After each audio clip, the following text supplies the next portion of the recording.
Donc la semaine en 4 jours, c'est quand on concentre le temps de travail sur un nombre de jours plus limité. Et puis il y avait la semaine de 4 jours dans laquelle on maintient généralement la durée journalière, mais sur 4 jours. C'est-à-dire qu'on baisse le temps global en fait, de travail. Voilà, c'est vraiment ça la différence. Mon analyse, c'est de dire, ils ont tellement envie que ça marche que je pense que tout le monde fait en sorte que ça fonctionne. Quand on met aujourd'hui un poste à pourvoir d'aide-soignant, par exemple, il n'est pas rare qu'on reçoive au moins une dizaine de CV. Ce qui n'était pas du tout le cas avant.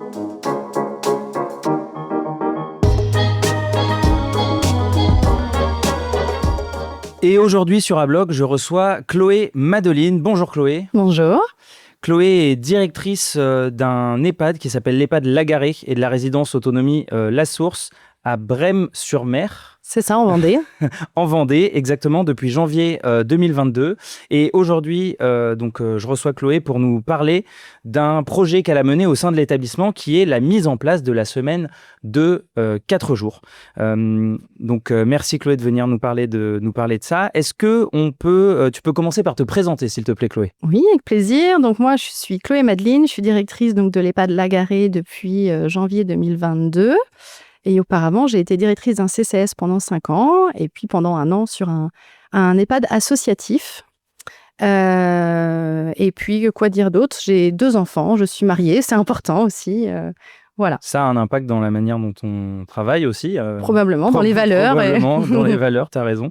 En préparant cette interview, ce podcast, je voyais que tu as été la plus jeune directrice d'EHPAD à 21 ans. Est-ce que tu peux un peu nous dire ce que ça fait de commencer si tôt et si jeune dans un poste à responsabilité et peut-être quel impact ça a eu sur la manière dont aujourd'hui tu travailles, puisque du coup, ça fait bientôt 10 ans que tu occupes des postes. C'est pas sympa de le rappeler. Je laisserai les gens faire leurs calculs, mais je n'ai rien dit. Oui, un peu nous raconter comment tu as vécu ça aussi jeune et puis du coup, qu'est-ce que tu en tires aujourd'hui et comment ça t'aide au quotidien? Finalement, ça s'est fait assez naturellement. En sortie d'études, quelqu'un d'une promo précédente a publié un poste pour un remplacement de congé maternité.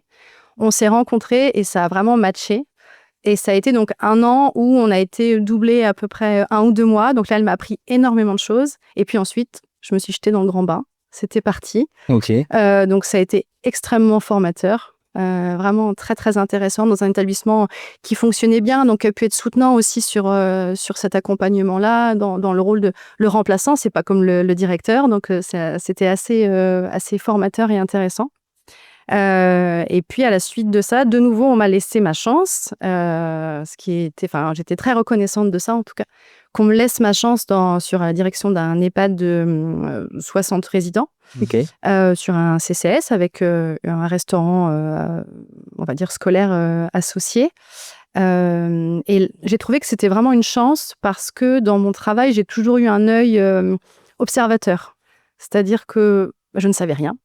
Donc, on ne pouvait que m'apprendre. Et donc, j'étais toujours auprès des équipes, expliquez-moi comment ça se passe, quelles sont vos contraintes, etc. J'ai fait beaucoup de temps d'observation où j'allais avec eux, en fait, très concrètement. Je les suivais dans leur fonction. Et comme j'étais soit remplaçante, soit souvent au début de poste, en fait, c'était très transparent la façon dont ils travaillaient. Donc, j'ai beaucoup acquis d'expérience à ce moment-là. Ça t'a permis de créer un lien particulier aussi avec les équipes, tu penses? Oui, probablement. En tout cas, un lien de confiance dans le fait qu'on était quelque part les mêmes, en fait. Qu'on était de personne à personne. Et alors, la hiérarchie, elle existe, mais on n'est pas obligé de la faire ressentir au quotidien. Finalement, on reste, on travaille tous ensemble dans les mêmes objectifs en plus. Mais c'est vrai que ça a été très formateur et j'essaye vraiment de garder ça, cette espèce de candeur, en fait, de me dire, tu ne sais pas. Part de zéro, c'est eux qui savent, écoute-les. Et ça, je pense que ça a été vraiment quelque chose qui m'a construit tout au long de mon parcours professionnel, que j'espère ne jamais perdre. Ouais, il faut pas le perdre. Écoute, merci. Est-ce que tu peux nous présenter un peu l'établissement ou les établissements dont tu t'occupes, la taille, leur organisation? Oui, ok, super. Donc, l'EHPAD Lagaré, donc c'est un EHPAD de 65 résidents qui est donc relié au CCS. C'est donc un EHPAD de la fonction publique territoriale.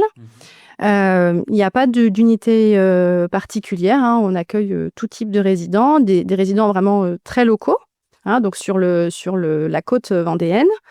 Et puis, donc, on a une petite résidence autonomie de 10 résidents qui vraiment vivent au quotidien avec les résidents de l'EHPAD, qui peuvent participer aux animations, à toutes les activités. Donc, c'est vrai que c'est très vivant. On a également une activité où on fait le restaurant scolaire pour 2 écoles et le centre de loisirs. Donc, les enfants viennent manger juste à côté de l'EHPAD, à la cantine.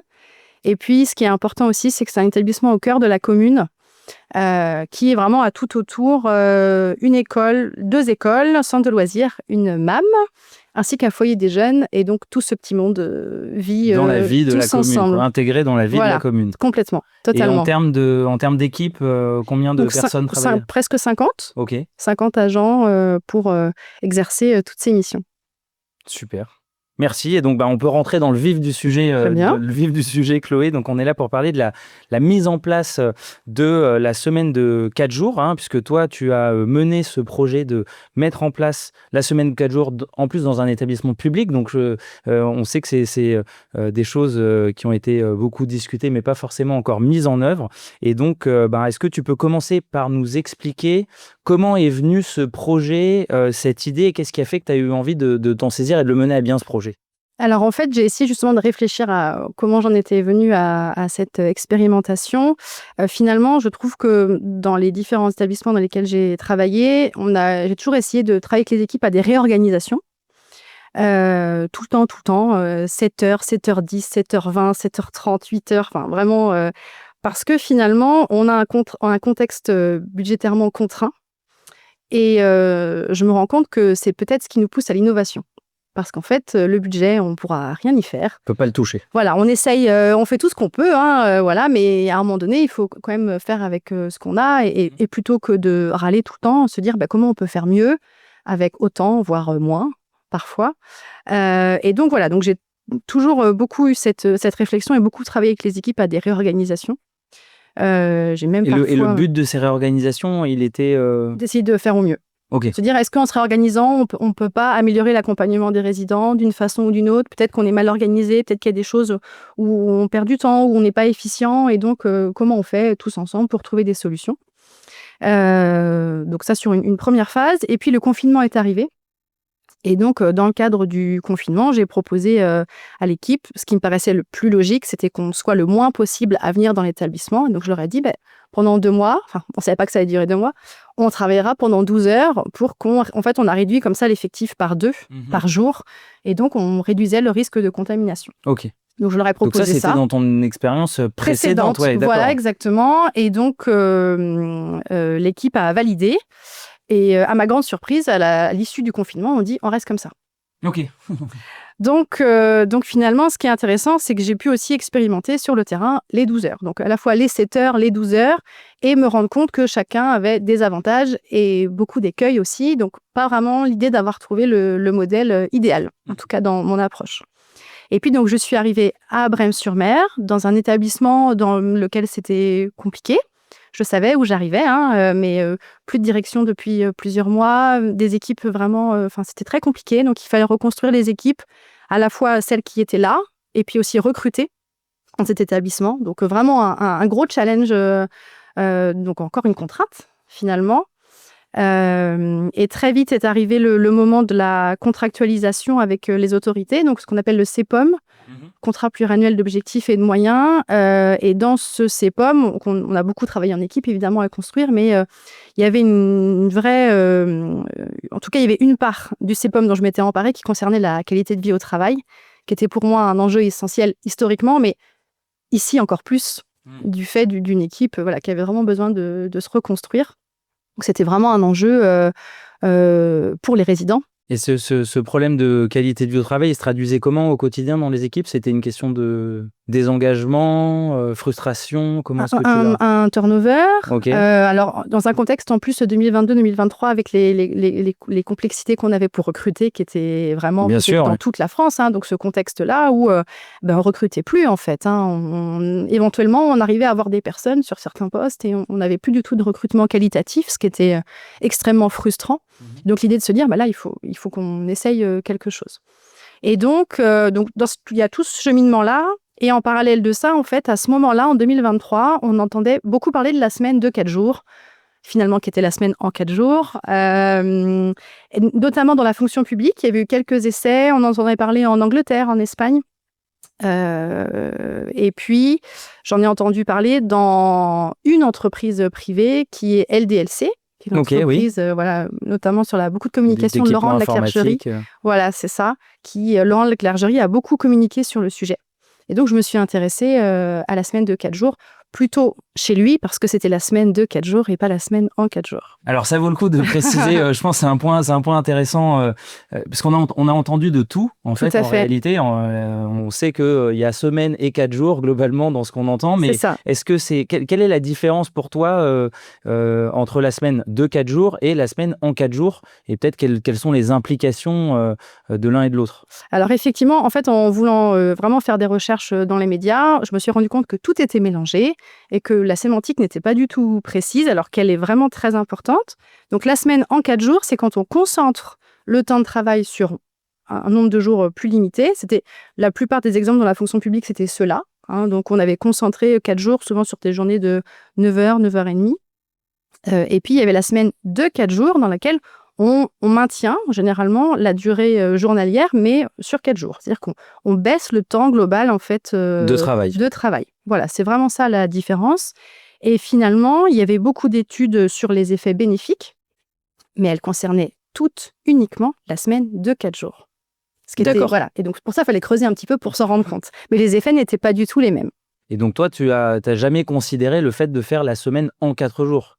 Ou à un moment, tu as eu une décision à prendre entre les deux? Il fallait que je vérifie que c'était possible, en tout cas. Okay. L'idée, c'était vraiment de tendre le plus possible vers la semaine de 4 jours, parce que les effets bénéfiques étaient pour la semaine de 4 jours. Et du coup, dans les effets bénéfiques anticipés de la semaine de 4 jours, qu'est-ce que tu... Alors, du coup, il faut que j'explique un petit peu. C'est un petit peu long, mon cheminement, le cheminement que j'ai fait à ce moment-là. En fait, je me suis vraiment basée sur l'expérience LDLC, encore une fois. Il y a eu tout un livre sur le sujet, donc c'est très documenté, c'est intéressant. En fait, Laurent de la Clergerie, au départ, il a mis en place la semaine de 4 jours pour attirer, fidéliser. C'était ça son objectif de départ. Voilà, effectivement, c'était... c'est assez attractif et ça donne envie de rester. Et voilà, et c'était différenciant, donc c'était intéressant. Et finalement, il a constaté qu'il s'est passé bien autre chose, c'est qu'ils ont augmenté la productivité. Chose qu'il n'avait pas du tout anticipée. C'est-à-dire qu'à effectif constant, en réduisant le temps de travail, donc un temps de travail qui était moins important, il a amélioré la productivité. Il a aussi amélioré l'engagement des équipes. Et il y a eu aussi une forme de créativité et d'innovation qui s'est développée au sein de son entreprise. Donc ça m'a particulièrement parlé. Dans un établissement médico-social, la productivité, c'est un gros mot. C'est pas un mot qu'on emploie, et certainement à raison.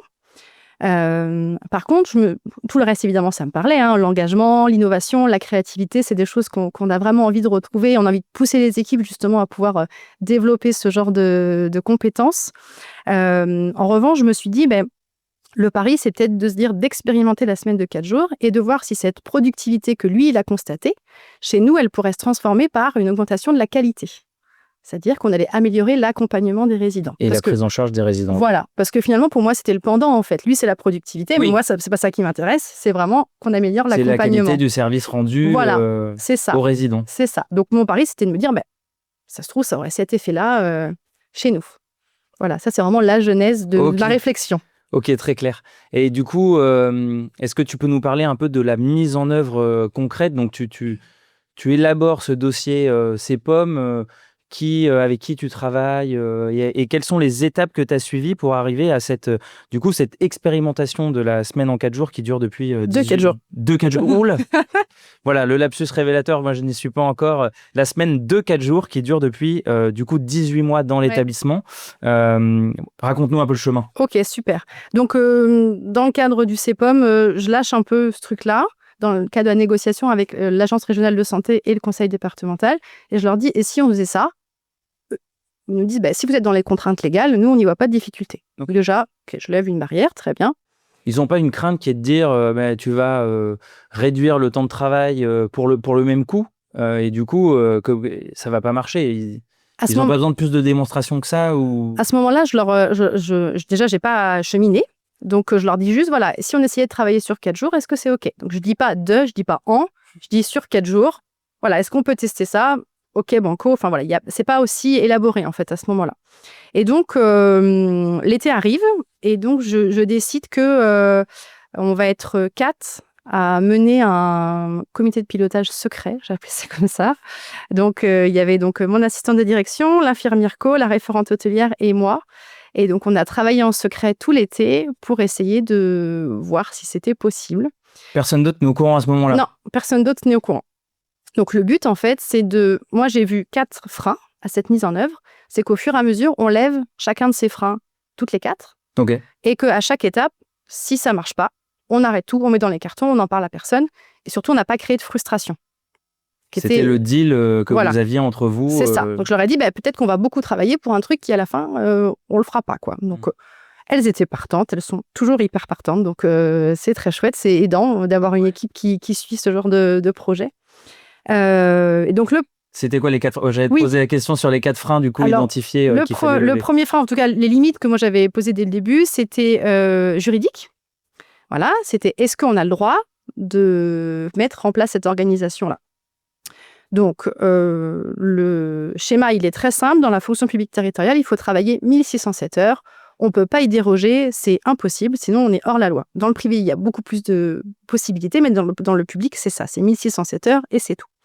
Et finalement, on s'est rendu compte qu'en travaillant 8h30 par jour, 4 jours par semaine, par 47 semaines par an, donc c'est 52 semaines à l'année, moins les 5 semaines de congés payés, on travaillait 1598 heures. Et il s'avère que dans la fonction publique territoriale, on peut débloquer des jours de fractionnement. C'est les jours dans lesquels on prend ses congés sur des périodes hors été, en gros, globalement. Et donc, qu'on arrivait à largement au-dessus des 1607 heures. Et donc, a priori, sur le papier, ça marchait, ça passait. Ouais. Voilà, c'est ça. Donc là, déjà, on avait levé ce frein-là. C'était super. Mais le problème, c'est que ça faisait travailler 34 heures par semaine. Et il s'avère que la semaine de 4 jours, bien souvent, c'est 32 heures. Donc, j'étais pas à l'objectif que je m'étais placé initialement, qui était d'expérimenter, de tester au plus proche de ce qui avait fait ses preuves dans d'autres structures. Et donc, je me suis dit, ce qu'on va faire, c'est qu'on va prendre une demi-heure de repas qui sera compté dans le temps de travail. Ce qui est légalement OK, puisqu'en fait, il est rémunéré, du coup. Et rémunéré, voilà, ce qui n'était pas le cas avant. Il y a d'autres établissements qui ont déjà cette organisation-là, en fait. Ce n'était pas le cas ici. Donc, ils vont travailler 8h30 par jour en amplitude, en temps de travail rémunéré et compté, ça sera 8h30, mais leur temps de travail réel sur le terrain, ça sera 8 heures. Donc, on devrait s'approcher... Tu te rapprochais des 32 heures de travail effectif sur la travail effectif et donc d'impact sur la santé, etc. Voilà. Normalement, j'y étais, quoi. Donc, c'était la semaine de 4 jours en 4 jours. Voilà. Donc, ça collait, quoi. Voilà. Donc, ça, c'était la première. Et c'est le premier frein, d'ailleurs, que tu as levé et tu t'es dit, ça, c'est le premier objectif, c'est de s'assurer que c'est possible. On l'a levé en un quart d'heure. Donc, c'était génial. C'était vraiment la première étape. Enfin, c'était vraiment la vraie bonne surprise. Et je pense que ça nous a donné une forme de motivation en disant, bon, déjà, si on a levé ce frein-là, derrière, c'est que de l'organisationnel, il faut qu'on trouve des solutions. Le deuxième frein, la deuxième demande que j'avais, c'était que ça soit applicable à tous. C'est-à-dire qu'il fallait qu'on décortique l'organisation globale, puis service par service, pour voir si c'était possible, même métier par métier. Ce qu'il faut que je précise quand même, c'est que ces 4 freins, on les a travaillés secrètement pour les lever, pour pas qu'il y ait de frustration. Mais après, à part la contrainte légale, on a tout retravaillé en groupe de travail, en équipe après. D'accord, ok. Voilà, c'était vraiment la pré-phase pour vérifier que c'était ok. C'est important de le préciser, on n'a pas tout construit et balancé le projet et c'est parti. C'était plutôt vérifier que c'est possible par rapport à un certain nombre de contraintes. C'est ça, c'était tout à fait ça. Donc, applicable à tous, c'est une obligation ou c'est une contrainte que toi, tu t'étais donnée? Okay. Moi, j'avais dit, je trouvais pas ça logique et ok que ça soit schématiquement que pour les soignants en fait, parce que les effets vertueux, on peut les voir sur n'importe quel membre de l'équipe et donc il faut tester pour tout le monde. Ça serait plus juste et voilà, quitte à tester, autant le tester pour tous, moi inclus. Ok. Voilà. Donc pour ça, il a fallu vraiment beaucoup travailler. Donc ça, c'était levé. La troisième, c'était ne pas créer d'équipe. C'est-à-dire qu'en fait, schématiquement, dans les plannings, parfois, je ne sais pas si on fait 4-3 ou des choses comme ça, les équipes travaillent toujours avec les mêmes personnes.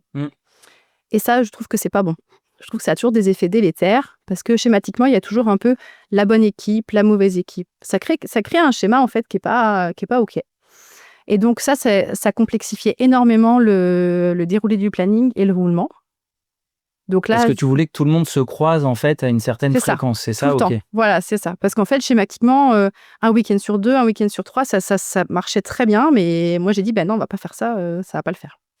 Donc du coup, il a fallu qu'elles retravaillent leur copie sur ces roulements en fait. Et donc par exemple pour l'effectif des aides-soignants, ils sont 15, et ben c'est un roulement de 15 semaines. Donc c'est vraiment tout déroulé pour que tout le monde travaille ensemble et qu'il n'y ait pas un schéma qui se crée. 2 équipes qui se voient plus. En fait, de fait, on a déjà jour et nuit, chose qu'on essaye de gommer au maximum mais qui existe. Donc on essaye de faire au mieux. Donc je voulais surtout pas recréer de dynamique de ce genre-là. Donc, j'en suis à 3. Et la dernière, qu'est-ce que c'est? Ah, si, ça y est, je me souviens. C'était ne pas augmenter l'amplitude. Parce qu'en fait, schématiquement, les personnes travaillaient 7h, 7h30. Elles passaient à 8h30 pour toutes, quand même, sur l'amplitude de la journée. Et donc, on aurait pu, très basiquement, se dire, ils viennent plus tôt, ils finissent plus tard. Et voilà, point. Sauf que c'est bénéfique ni pour eux, ni pour les résidents, en fait. C'est-à-dire que commencer une toilette à 6h30 ou à 6h15, ça n'a aucun... C'est trop tôt. Voilà, ça n'a aucun bénéfice pour les résidents. Et pour eux, encore moins. Voilà, le fait d'allonger la journée, c'est des contraintes en plus. Et donc, ce n'était pas du tout adapté. Ce qui signifiait donc qu'on allait augmenter la journée sur le temps méridien. Et donc, il y aurait beaucoup de monde sur le temps méridien. Et il s'avère que dans beaucoup d'établissements, ce temps, surtout de début d'après-midi, d'après-repas, c'est un peu un temps mou. C'est un temps creux, en fait, un temps qu'on qualifie souvent de peu productif, en fait, parce qu'il n'y a pas de soins, il n'y a pas tout ça.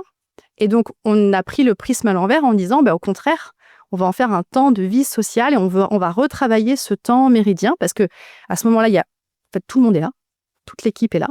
Et donc, comment on retravaille ça? Ok, donc la signification de ça, c'est que les équipes se croisent aussi. Enfin, il y a plus souvent tout le monde dans l'établissement. Oui. Okay. Oui, c'est ça. Et donc, comment faire en sorte que ce temps-là où il y a tout le monde, on en fait non pas un temps creux, mais un temps fort. Un temps fort pour les résidents et comment on retravaille ce temps-là.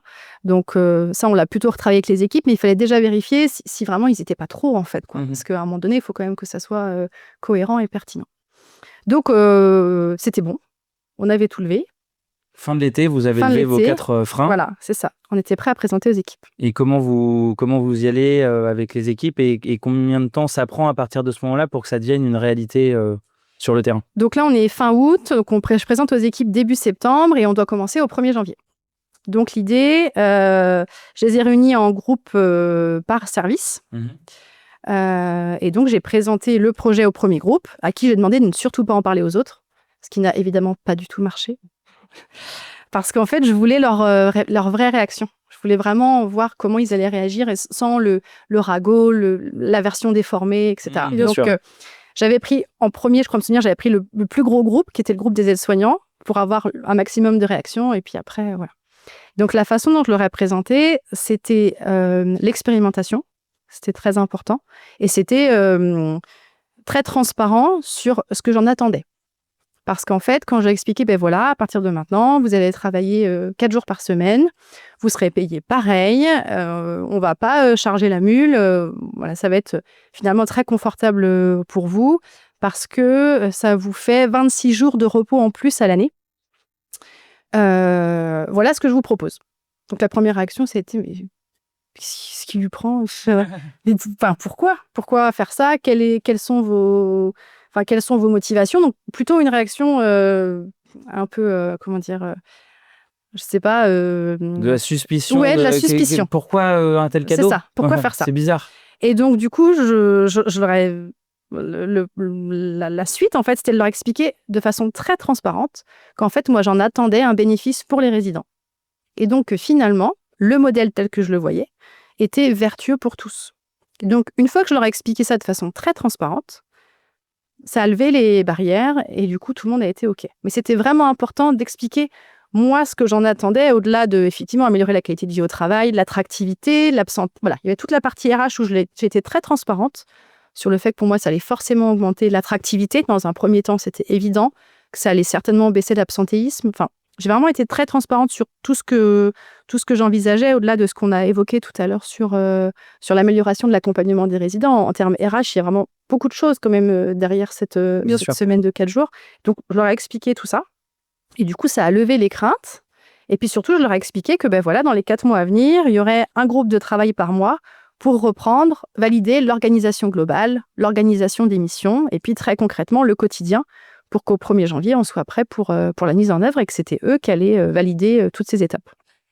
Et à ce moment-là, tu leur présentes que le fait que c'est une expérimentation. Oui. Et donc, on peut revenir en arrière si jamais tes critères, tes mesures de succès sont pas atteintes ou que c'est pas satisfaisant. Voilà, c'est ça. C'était vraiment ça Et sur une expérimentation de combien de temps, Un an. du coup ? Ok, 1 an. 1 an. Je leur ai dit, pour moi, il faut 1 an pour se rendre compte. En plus, on est annualisé, donc ça avait vraiment du sens de Bien sûr, oui, partir de mesurer le temps. Voilà, de partir sur une année complète, parce que sinon, il y a toujours un effet un peu euphorisant au début, puis après, ça s'essouffle, etc. Donc, 1 an, c'était la bonne durée.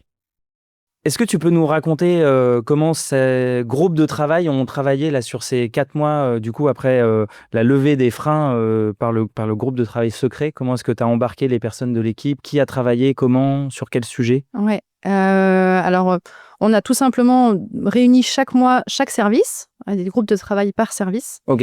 Vraiment en partant un petit peu de la même chose qu'on avait faite, du plus large au plus précis. Donc vraiment l'organisation globale, valider le roulement global. Donc en fait, on leur a présenté ce qu'on avait fait.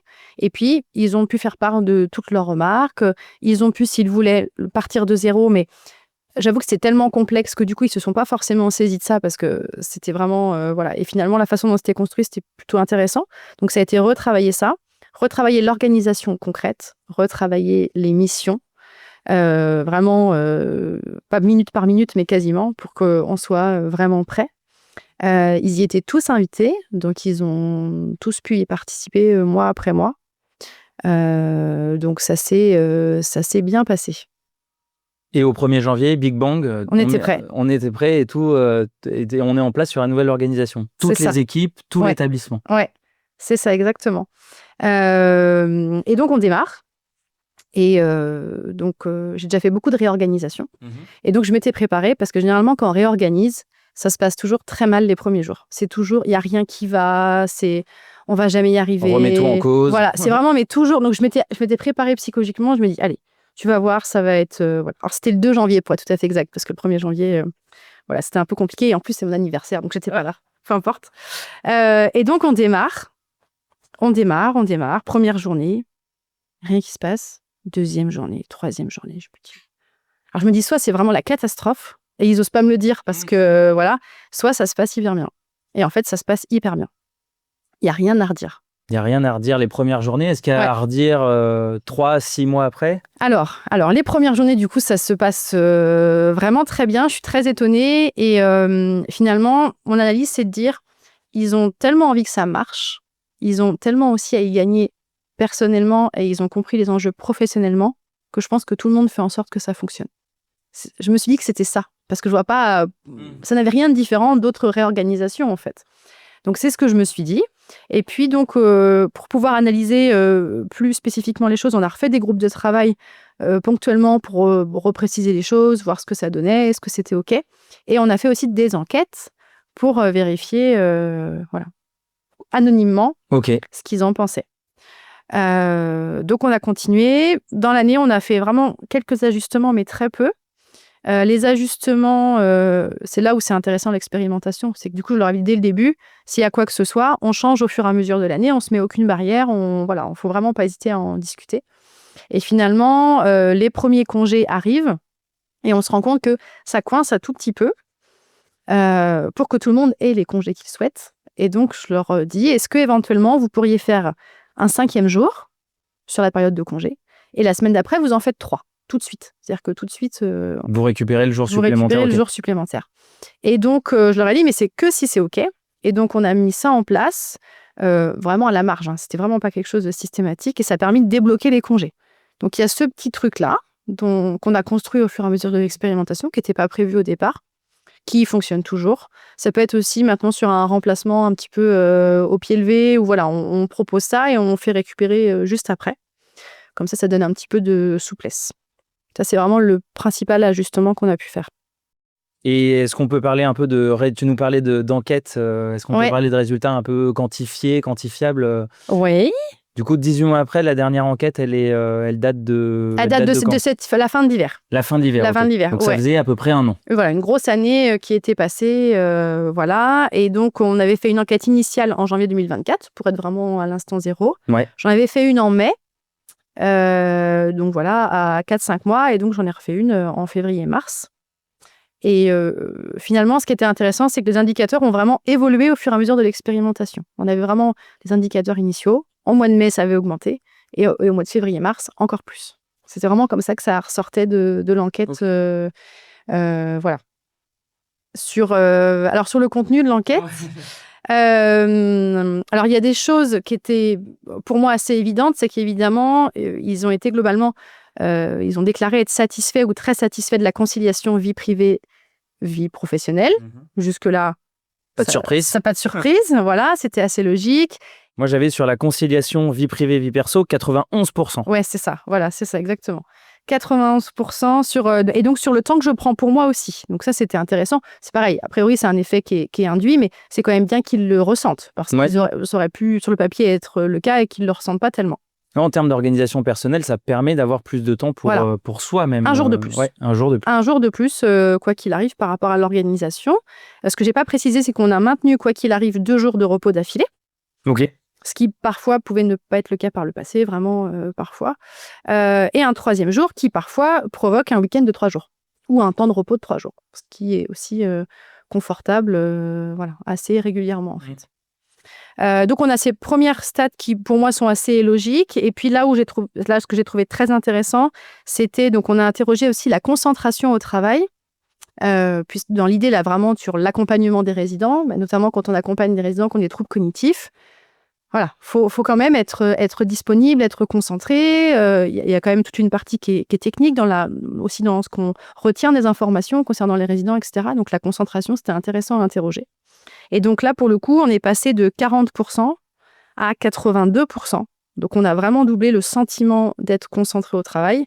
Donc là, je me dis, chouette, quoi. C'est mieux pour la prise en charge des résidents. Des résidents, et puis certainement dans le ressenti aussi. Ça veut dire que c'est moins confus, que c'est moins... voilà, donc ça, j'ai trouvé ça intéressant. Par rapport à ce point-là, ce que j'en ai déduit quand même, c'est que l'idée, c'est que ce jour en plus, ça doit certainement aussi diminuer la charge mentale. Puisqu'en fait, quand on travaille, parfois, on a aussi la vie privée qui est là.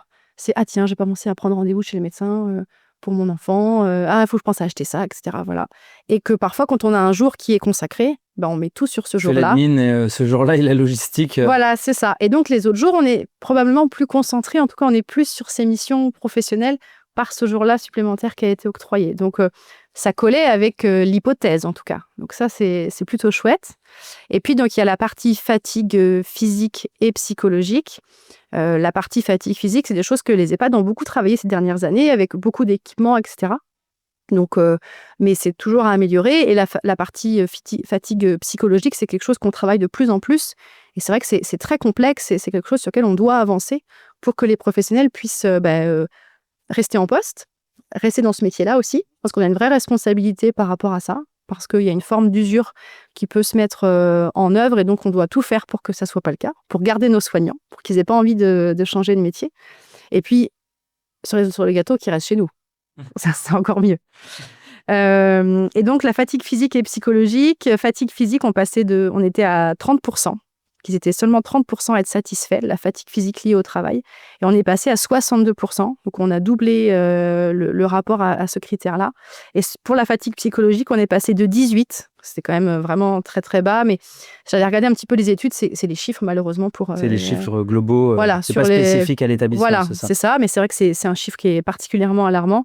On est passé de 18 à 41. Donc, tous les indicateurs ont doublé, en fait. Ont doublé, voilà, c'est ça. Donc, 62 et 41, c'est pas satisfaisant, mais c'est déjà beaucoup mieux. Donc, on est sur quelque chose qui avance. Et puis, ce que j'avais interrogé aussi, c'était le stress engendré par les conditions de travail, parce que le stress et la charge de travail, parce que l'enjeu, c'est aussi de se dire, si on concentre malgré tout le travail, peut-être que finalement, c'est plus confortable pour la vie privée, mais qu'au travail, en fait, ça stresse plus. C'est plus compliqué. Et finalement, c'est pas du tout le cas, parce que sur le stress, on est passé de 18 à 52%. Et sur la charge de travail, un ressenti de donc 18% seulement satisfait à 42 satisfait ou très satisfait. Donc une évolution, encore une fois, très importante. Significative. Voilà, c'est ça. Et puis, un critère qui, pour moi, est très important, c'était l'ambiance au sein de mon service, qui était déjà pas trop mauvaise. C'était 74% et on est passé à 85%. Donc, il y a 85% des personnes qui déclarent être satisfaites ou très satisfaites de l'ambiance. Donc, on peut imaginer, en tout cas, qu'ils ne viennent pas au travail à reculons. Ce qui est quand même, c'est un plaisir de retrouver les collègues. Voilà, c'est ça. Et les collègues, et plus globalement, de venir travailler, d'être en contact avec les résidents. Et ce n'est pas quelque chose qui est pesant, en tout cas. Et puis, l'épanouissement professionnel, donc là, c'est très marquant en tout cas. Ils étaient 59% à être satisfaits, donc vraiment un tout petit peu plus de la moitié à déclarer être satisfaits de leur épanouissement professionnel. Et on est passé à 82%, donc un chiffre qui est très marquant et que j'espère on arrivera à maintenir parce que c'est très parlant. Enfin, voilà, quand même, c'est très chouette. Tu nous disais tout à l'heure sur l'exemple de LDLC que ça avait été mis en place pour attirer et fidéliser. Est-ce que tu as réussi à mesurer d'une certaine manière ces impacts-là chez toi? Oui, donc en 2024, on a un turnover qui est proche de 0 sur le fait de fidéliser. Sur l'attractivité, on l'a senti très vite parce qu'en fait, on a un petit peu communiqué. On a juste fait un article dans l'Ouest France sur la mise en place et on a reçu des CV le lendemain. C'était vraiment dans une période qui était très compliquée.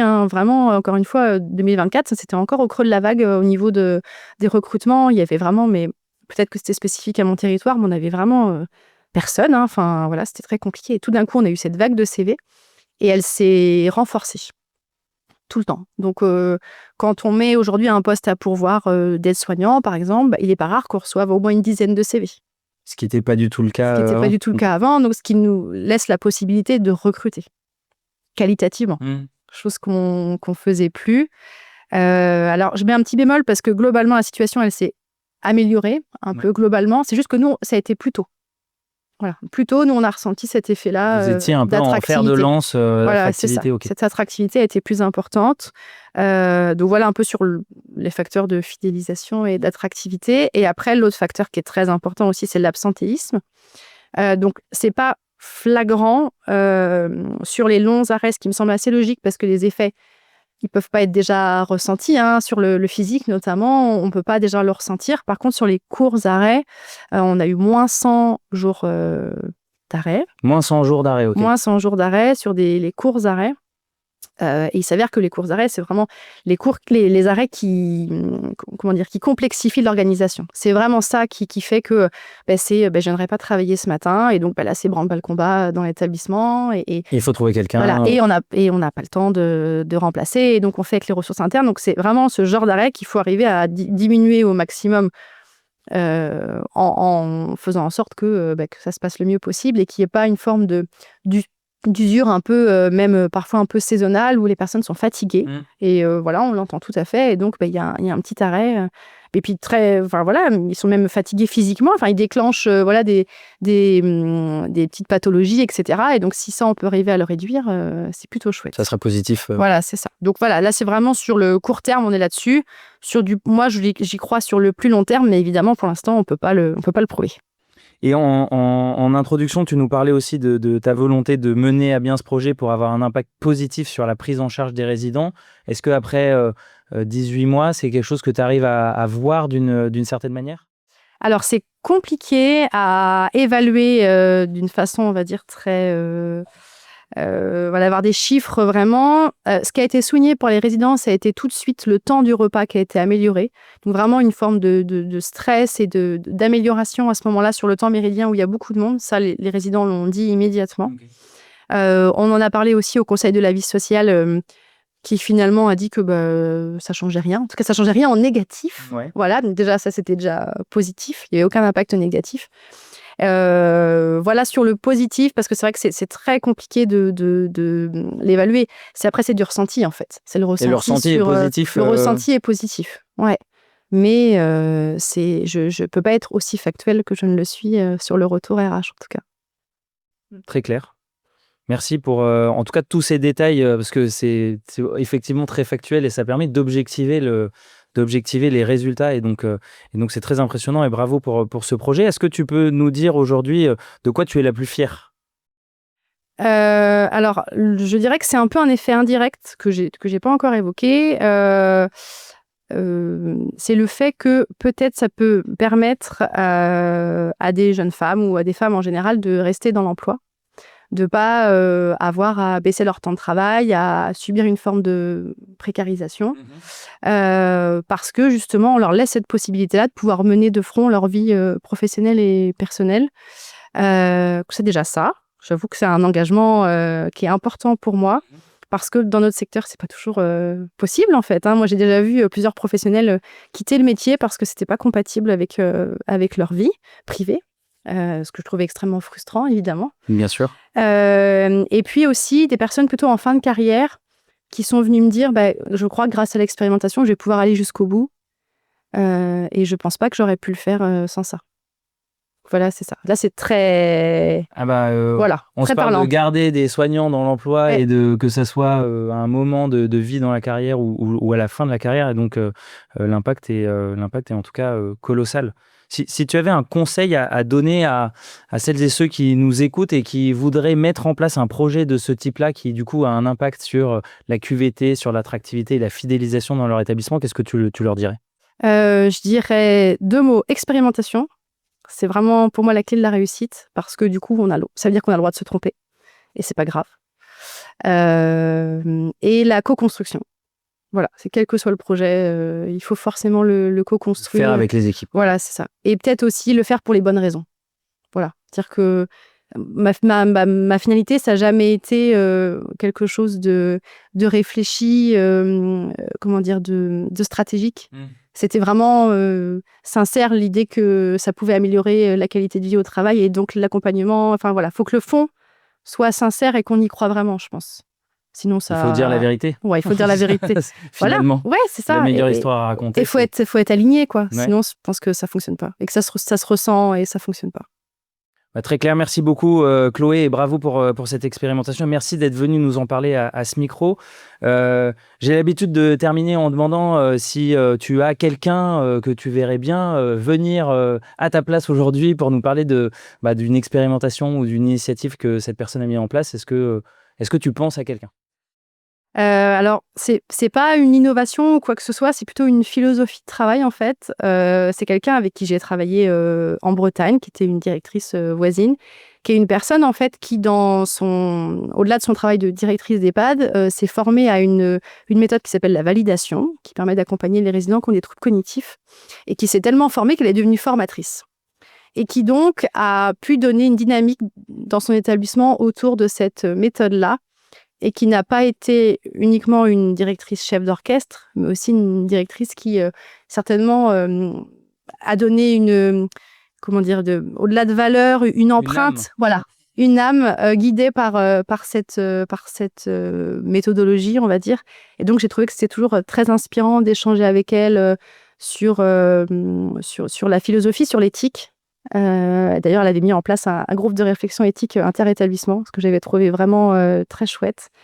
Et puis, voilà, dans les valeurs très alignées. Et voilà, donc elle a été très... elle m'a beaucoup inspirée. Et aussi, elle m'a ouvert les yeux sur le fait que, en tant que directeur, on pouvait tout à fait participer légitimement à l'accompagnement des résidents et s'intégrer pleinement, participer aux transmissions, par exemple. Tout le monde ne se l'autorise pas, tout le monde n'est pas à l'aise avec ça, mais qu'on pouvait être ce genre de directeur qui est vraiment au plus proche du résident et de son accompagnement. J'espère qu'on aura l'occasion de la recevoir sur chouette. Bloc. Pascal Viel. Son nom, Pascal Viel. Pascal Viel. Ouais. Bon, Pascal, l'invitation est lancée. On vous attend. Et merci beaucoup, Chloé. Avec plaisir. Puis, à très bientôt. Merci.